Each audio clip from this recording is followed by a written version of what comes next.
प्रभात news network, उम्मीद की नई आवाज। नमस्कार, दिव्य प्रभात वेब न्यूज में आपका स्वागत है। मेरठ के अधिवक्ता के प्रसिद्ध प्रकरण में अधिवक्ता सुरेश चंद्र गुप्ता को तोराला पुलिस ने गिरफ्तार कर लिया दिव्य प्रभात की खबर के बाद। लेकिन अभी मामले में बहुत पेच बाकी हैं। इस मामले को लेकर जब हमारे सह संपादक परमेन सागर ने राष्ट्रीय लोकदल की महिला प्रकोष्ठ की नेता सर्वेश पुंडीर से बात की तो उन्होंने क्या कहा। उत्तर प्रदेश के प्रमुख शहर मेरठ के अंदर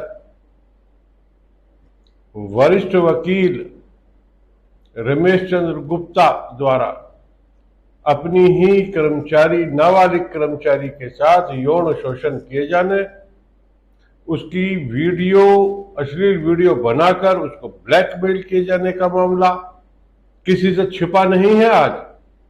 और दिव्य प्रभात न्यूज नेटवर्क और सिंह ब्रांड ने जब इस मामले को उछाला, तब जाकर कहीं इस मामले में कार्रवाई सामने आई है। और वो भी तब जब प्रदेश के प्रमुख सचिव और डीजीपी मेरठ शहर पहुंचे इस मामले को लेकर। उसके बाद इस मामले में जांच अधिकारी को बदला गया। तब कहीं जाकर 21 जून की सुबह में मुख्य आरोपी रमेश चंद्र गुप्ता, वकील जो कि बार एसोसिएशन द्वारा दुराचरण के कारण निष्कासित कर दिए गए हैं, उनकी गिरफ्तारी हुई। और मामला केवल यहीं पर नहीं रुक गया,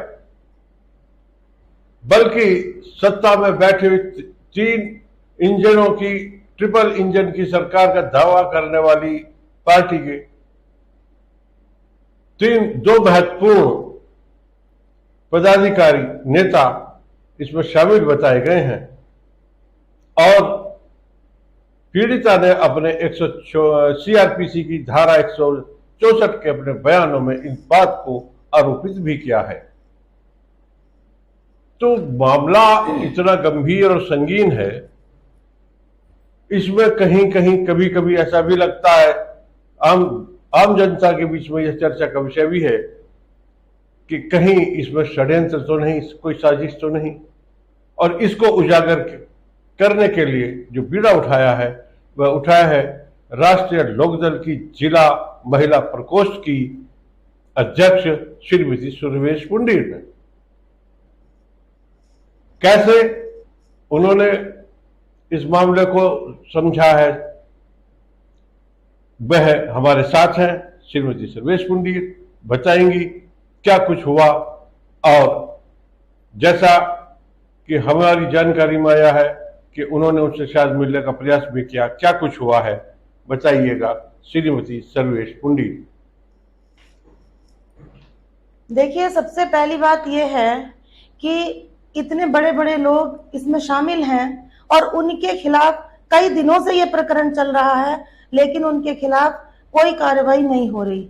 एक तरफ कहते हैं बेटी बचाओ बेटी पढ़ाओ, क्या ये सब जनता को गुमराह करने के मुद्दे हैं या जमीनी हकीकत क्या है? जमीनी हकीकत यह है कि आए दिन भाजपा के किसी ना किसी बड़े नेता का किसी ना किसी मामले में इस तरह के नाम आ रहा है।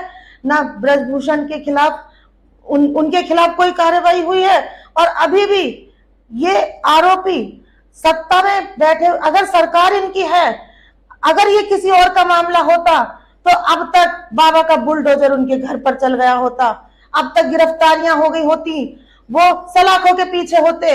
आपके सत्ता में बैठे हुए लोग ऐसे कृत्य कर रहे हैं, आपको इसका प्रमाण देना चाहिए कि जल्द से जल्द उनकी गिरफ्तारी होनी चाहिए। तो सर्वेश पुंडीर जी, क्या आपने पीड़िता से मिलने का प्रयास किया है? जी हाँ, मैंने पीड़िता से मिलने का प्रयास किया, लेकिन ये कब की बात है?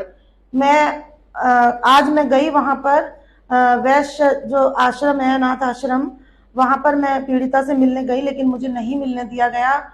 उसके बाद उन्होंने कहा कि भाई परमिशन लेकर के आइए। हम परमिशन लेने भी गए तो इसमें हमें कोई परमिशन भी नहीं दी गई मिलने की। इससे हमें प्रशासन और सत्ता पक्ष के किसी षड्यंत्र की बू आती है। क्यों नहीं मिलने दिया जा रहा? क्या समाज सेवी इस मुद्दे को नहीं उठाएंगे? जी। ये आम जनता का मुद्दा है। हमारे घरों में बहू बेटियां हैं, हम बहू बेटियों का सम्मान जानते हैं। क्या भाजपा के नेता या सत्ता में बैठे हुए लोग बहू बेटियों का सम्मान नहीं जानते? क्या सिर्फ कहने भर से होता है या फिर मंचों तक सीमित होनी चाहिए ये बातें? क्या ये बात जमीनी स्तर पर जो लोग काम कर रहे हैं, और मैं आज आपके चैनल के माध्यम से ये कहती हूं कि जिनके भी घरों में बहू बेटियां हैं, जितने भी समाज के लोग हैं, उन्हें ऐसी पीड़ित महिला की, लड़की की, बच्ची की, ये तो पॉक्सो एक्ट का मामला देखिए, नाबालिग बच्ची है, मदद करनी चाहिए। समाज सेवियों को आगे आना चाहिए, लोगों को आगे आना चाहिए। निर्भया कांड में भी हमने बढ़ चढ़कर हिस्सा लिया, काम किया। उसके अलावा हैदराबाद कांड हुआ, उसमें भी हमने काम किया। इसलिए उसके अलावा मेरठ में जितने भी ऐसे काम हुए हैं, सरकार बेशक किसी की भी रही हो, हमने आगे बढ़ चढ़ करके काम किया है। मेरी सभी से उम्मीद है, हाथ जोड़ के विनती है कि लोग मदद करें इस बच्ची की। और आपके चैनल के माध्यम से मैं संदेश देना चाहती हूँ कि जल्द से जल्द जो आरोपी बचे हुए हैं उनकी गिरफ्तारी होनी चाहिए। नहीं तो क्या राष्ट्रीय लोकदल या सर्वेश मुंडीर इस मामले को लेकर के कोई योजना तैयार की है, कोई कार्यक्रम बनाया है? हमारा राष्ट्रीय लोकदल का कल परसों प्रदर्शन है इसी मुद्दे को लेकर के। तो वहां आप कमिश्नरी पर हम एसएसपी साहब से मिलेंगे और वहां अपना ज्ञापन देंगे कि इसमें जो आप अपील कर रहे हैं जी। प्रदेश की जनता से और मेरठ शहर की जनता से, जैसे कि आपने बताया कि मेरठ के कमिश्नरी चौराहे पर आप लोग इकट्ठा होंगे और वहां महिला पंचायत होगी और उसके बाद में एसएसपी मेरठ को ज्ञापन देकर के ये मांग की जाएगी कि जो शेष दो आरोपी हैं जो सत्ता पक्ष से जुड़े हुए हैं भाजपा से, स्पष्ट नाम आ रहे हैं, अखबारों में नाम आ रहे हैं, मीडिया में, सोशल मीडिया में चल रहा है, कोई छिपाने वाली बात नहीं है किसी के द्वारा। तो उनकी गिरफ्तारी की मांग आप करने जा रहे हैं? जी बिल्कुल, उनकी गिरफ्तारी होनी चाहिए। समाज में मैं तो कहती हूँ कि सरकार को जल्द से जल्द इसमें फैसला लेना चाहिए था। आपकी पार्टी के जो प्रदेश स्तरीय नेता हैं और जो आपकी पार्टी के जो राष्ट्रीय अध्यक्ष हैं चौधरी जयंत सिंह, क्या ये बात वहां तक पहुंच चुकी है? और अगर पहुंच चुकी है तो उन्होंने क्या मैसेज दिया? ये बात वहां तक पहुंच चुकी है। उन्होंने कहा है कि आप मेरठ जिले की कमान संभाल रही हैं और आपके नेतृत्व में आप अपना काम कीजिए, आप स्वतंत्र हैं काम करने के लिए। एक बात और जो बहुत महत्वपूर्ण है, क्योंकि जब ऐसे मामले होते हैं तो निश्चित रूप से पीड़ित या पीड़िता पर दबाव बनाया जाता है, उनके परिवारों पर दबाव बनाया जाता है। सर्वेश मुंडीर जी, हाँ, जैसा कि पहले भी संज्ञान में आ चुका है कि एक और पीछे केस हुआ था तो उसमें इसी प्रकार के साजिश और षड्यंत्र तो होते ही हैं, साथ ही साथ दबाव भी दिया जाता है, चाहे वो पैसे का दबाव हो या फिर परिवार के जान से मारने की धमकी हो। इस मामले में भी जैसा कि सामने आ रहा है, चर्चा में आ रहा है, प्रकाशित है अखबारों में भी कि 50 लाख की डिमांड की वो रखी गई शर्त और कहा गया कि भाई आप 50 लाख ले लो और मामले को दबा दो, अन्यथा जो है जान को खतरा है, ऐसा पीड़िता ने कहा भी है, अपनी बात को रखा है। तो अगर कहीं ऐसा है तो जो आप ज्ञापन देने जा रहे हैं अपने वहां पर एसएसपी मेरठ को, तो क्या यह बात आप इसके साथ साथ जो है राजनीतिक पर्टिकुलर विधानसभा में या संसद में भी इस बात को आपके जो बैठे हुए जो जनप्रतिनिधि उठाएंगे? बिल्कुल उठाना चाहिए। महिला सुरक्षा का मामला है, ये तो बच्ची का मामला है, नाबालिग बच्ची है, इसकी सुरक्षा का पूरा इंतजाम होना चाहिए। हम एसएसपी साहब से भी ये गुहार लगाएंगे कि बच्ची की सुरक्षा का जो है पुख्ता इंतजाम हो। तो बात साफ है, तस्वीर बिल्कुल साफ सामने नजर आ रही है कि अनेक प्रकार के दबाव बनाए जा रहे हैं पीड़िता पर और इस मामले को मोड़ा भी जा सकता है। और यह भी हो सकता है कि अभी प्याज के छिलके अभी और उतरे